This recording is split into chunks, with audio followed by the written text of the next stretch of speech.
મને ઠપકો હાલવા આવ્યા હતા નહીં, એવું નહીં. આ સંતને મેલીને જે ખસ્યા એનો જંપ રાજા આવશે. સદાય કાળ સંત આપણી નજરમાં રહેવો જોઈએ. આખું બ્રહ્માંડ જતું રહે તો આપણી નજરમાંથી સંત ખવો ના જોઈએ. અને આપણે ખસી જઈએ એનો અર્થ એ જ થાય કે આપણે સંતને માનતા જ નહીં. આપણે સંતને નહીં માનતા, આપણે આપણું કોક સહીને માની રહ્યા છીએ. આપણે આમાંથી નામરૂપ બાદ કરો અને પછી શું વધો છે એ ખબર પડશે કે અદ્વૈત છે. આમાંથી નામ રૂપ બેનો અર્થ જગત થાય. જગતનો લોભી કોઈ વ્યાખ્યા નથી. નામનો રૂપ નજર આગળ છે. નામનો રૂપ બાદ કરો. ગંગા સતીએ કે નામનો રૂપને બાદ કરી મનસુ પાનભાઈ. આમાંથી બે વસ્તુઓ બાદ કરવાની છે. ઠેર આકાશ સુધી નામ રૂપ વ્યભિચાર. નામ રૂપનો બાદ કરો. આ તો મય તો ગુણનો જ બાદ કરી નાખો. હકીકત નિરંત મહારાજે ગુરુનો ગુણ જુઓ જગમાં જાહેર કરે. નામ રૂપનો બાદ કરો એટલે આ વાત ગુરુએ સમજાયું. એ ખબર પડશે કે આ નામ રૂપ નતો એટલે એનો અર્થ વિશ્વ થાય. અસ્થિ ભાતિ પ્રિય નિજ રૂપ. આ સૃષ્ટિ પહેલો તમે અને પછી પણ તમે જ રહેવાના છો. બોલીએ છીએ એવું સહેલું નહીં. પકડ નહીં આવે ને તો શબ્દો કશું કલ્યાણ કરવાના. અરે જડતા જન્મ જડતા મરી જાય. શરીરની વાતો છોડો. જડતા જન્મ અને જડતા જ મરે. બાકી શરીર તો આપણે એક ધારણા છે. શરીર છે એ ધારણા છે. અરે તમે કહેતા હોય આત્મા એક ધારણા છે. ઓલા રોંગ બિલીફ ધારણા છે. નિરંત મહારાજ કે 10 ઇન્દ્રિયોમાં આત્મા, એના પર છે તે પરમાત્મા, એના પર છે તેને પૃથ્વ. જો આ નિરંતની વાત. અને કબીરે પણ એ જ કીધું છે રામ ને કૃષ્ણ આ જગતમાં આયા જ નથી. કોઈના નામ બદનામ ના કરો. આ જગતમાં રામ કૃષ્ણ આયા જ નથી. શું આવ્યું છે? જ્ઞાની અનુભવો. અદ્વૈત મત એનો ડંકો વગાડી દેવાનો છે. અને અદ્વૈત મતની અંદર કોઈ દાડો નહીં સમજાતું. આ આવ્યું તો કોકના પગે પડીને કહો કે મને આર્યો સમજાવો. મહાપુરુષો ઉદાર છે. કશું લેવાની અપેક્ષા નથી. પણ જો આપણે હાથે ના હાથે કરીએ. એક ભાઈ તણાતો જતો હતો નદીમાં અને બૂમ પાડતો હતો. થોડું પી જાય કોણીને પાછો બૂમ પાડે કે ભાઈ મને બચાવો, હું કારીગર છું. હું પાછો કોણી પી જાય, પાછું માથું પાડે, ઓ ભાઈ છે પણ બચાવો. એટલે ગોંગળ કે કોક કારીગર છે બચારો. શેનો છે એ ખબર પણ બહાર કાઢો તો તારો કોમમાં બહાર કાઢ્યો. પાણી વકાઈ નાખ્યું. શાંતિ વળી પછી પૂછ્યું કે ભાઈ તું કહેતો હું કારીગર છું એટલે હું શેનો છું? કોઈ તારો કોમમાં આવે નહીં ને. તું કારીગર શેનો? કે મારા બાપો ખાટલો ભરતા તાર હું પાયો ઊંચો કરતો હતો. આમાં તો કારીગર થઈ ગયો.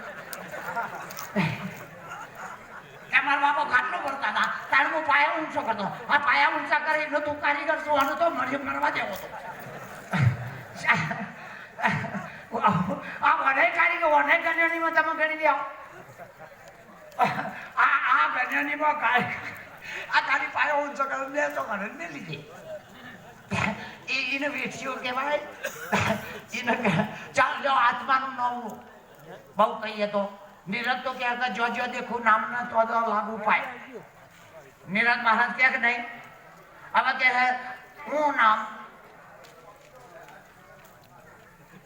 પાડ્યા નામ પૂતળો. બે નામ હોય. એક નિર્ગુણ ઓળખવાનું ને બે નામ જ હોય. હવે આ બે ને પેલો જીઓ કરી આવી છે. સમજાવશે જીઓ. મને એક જણો કે હું સાક્ષી છું તે પૈસા લેવા થાય ખરો. અમે પેલા લડ્યા ને તાર સાક્ષી કોકને લઈ ગયા તારી એક કે 2 વર્ષનો વેરો નહીં ભર્યો પંચાયતમાં એટલો તમે ભરી આવો તો હું તમારી સાક્ષી તો ઉપરથી અમાર તો એ કચ્યો ને પાછો દંડ પેલા. હવે સાક્ષી પણ શેના હોય એ તો કેવું પડે કે નહીં. સાક્ષી તો શેના, જ્ઞાતા તો શેના, દ્રષ્ટા તો શેના, અરે જ્ઞેય તો શેનો પહેલા એ. અને એ અટકળ વાતો નથી. આમાં 2 જણા કાંઠા હોય જગતમાં. એક પોકી વડે એવો હોય એ કાંઠો હોય. એક અને એક મરવા માંગતો હોય એ કાંઠો હોય. આમાંય નહીં ને. આ એક મરવા હોય એ કાંઠો હોય પછી ના ગોઠા. અને એક પોકી વડે એવો હોય ખરું નહીં. એટલે આ આપણા ગુરુની જે વાતો છે ને એ હકીકત મને તમને જે મળી રહી છે એ તો ભાગ્ય તો ઠીક વાત છે, પણ જે પ્રત્યક્ષ જો છે એનો જ બોધ કર્યો છે. હું જો હોય મને મારો જ બોધ કર્યો હોય, તમે જ્યાં હોય તો તમને તમારો જ બોધ કરવો પડે. ઘણા તો કહે છે અમે બાઈકને બોધ કરીએ, એટલે કરજે તમે જોઈએ. અને બધું બોધના સ્વરૂપમાં જ છે, સહેજ પણ પરિવર્તન આવ્યું નથી. પરિવર્તન આવે એ આપણી જળ પ્રકૃતિનો નિયમ છે. આગુ પાછું થાય અને શરૂઆત થાય એ આરંભવાદ છે, ફેરફાર થાય એ પ્રતિબિંબવાદ છે, અને જીવોથી સમજાવો અવચ્છેદવાદ છે.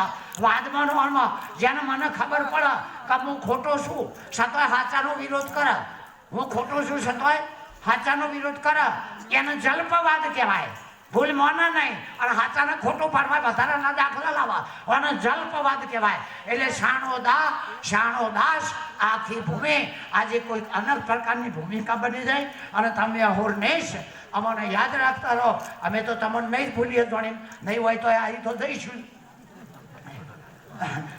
અને નહીં હોય તો, કારણ કે ઘડી ઘડી અમારું પેલું આકર્ષણ ખેંચે ને, બીજા નહીં જતા એવું નહીં, પણ અમારે નો માપવા થાય પેલો ગરદન કે રવા જો તાળીને. એટલે ખરેખર આપણા વેદોમાં લખ્યો સિંહ બોલે તાણે શિયાળવાની તાકાત નથી, હોમાં ઘુરઘુરીઓ કરવા જાય.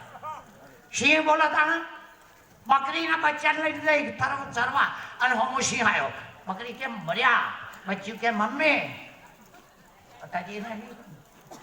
કે ગભરે નહીં, કરા તો મારી નાખ કે તારે જીવવું છે કે ઓઠ જતી રહે, ફળિયાના ઓઠ જતી રહી. અને પેલું બચ્ચું જીવું પેલા સિંહ ને કે છે અરે કેમ છો કાકા, હાઉ આર યુ અંકલ, કાકા કેમ છો? એટલે સિંહ ગભરાણો કે આજ સુધી રાજા હું હતો અને આ છોકરો મને કાકા કહે. એટલે મોટો ભાઈ તો અશક નહીં હોય ને કાકા કે, અને આજ સુધી હું રાજા એકલો તો, આ તો હવે ખબર પડી મારો મોટો ભાઈ છે. આવો કે ભદ્રીધા ને બીવું મારાથી મોટો ચિયો,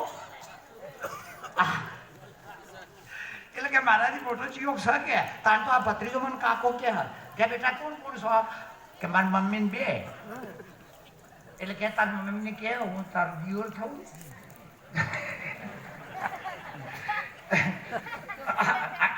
તારી મમ્મી નું થાય કે તો હું તાર દિયોર થઉં.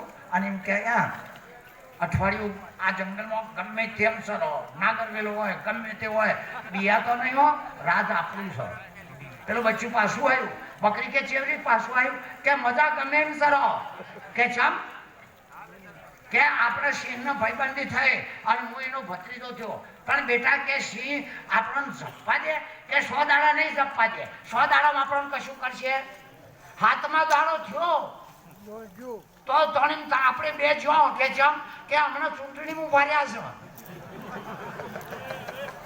એટલે આ મત નહીં થાય તો આપણને કશું કરવાના.